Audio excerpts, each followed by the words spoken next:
Martyrdom is about your conditioning. It's a psychological term. It refers to a person who habitually sacrifices their own needs, comfort, or well-being for others. It's a survival mechanism. You derive meaning and validation or control through self-sacrifice to an unhealthy degree, and then you identify that as who you are. You struggle to set boundaries.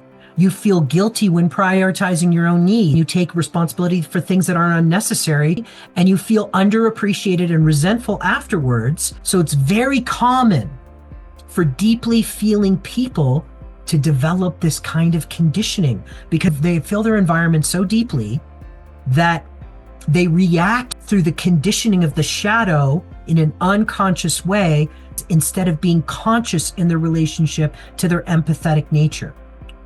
You get your needs met by outside validation. You feel a sense of control and importance in the role of self-sacrificing.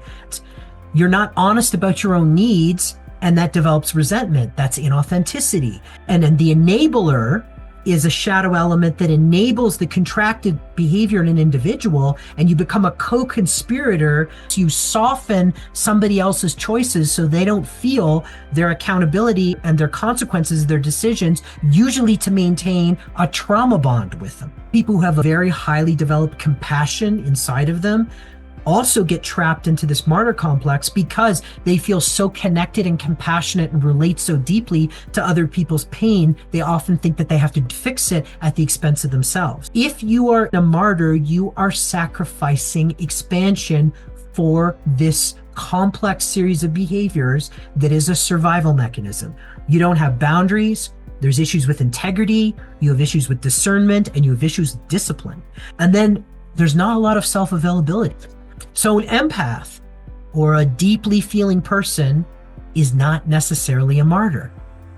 But when that deeply feeling person becomes unconscious, disempowered, and reactive in their relationship to their feeling nature, they may easily fall below the line and develop this contractive cluster of conditioning in the shadow and in the wounded inner child that creates the martyr complex. First, it's unconscious conditioning, but there is a conscious choice that you will make at some point to continue trauma bonding with an individual through this codependence and martyrdom. And when you get honest enough and you decide to make a different choice, that's when the healing process starts. Then you have to go through the process of unraveling all of your relationship to that condition.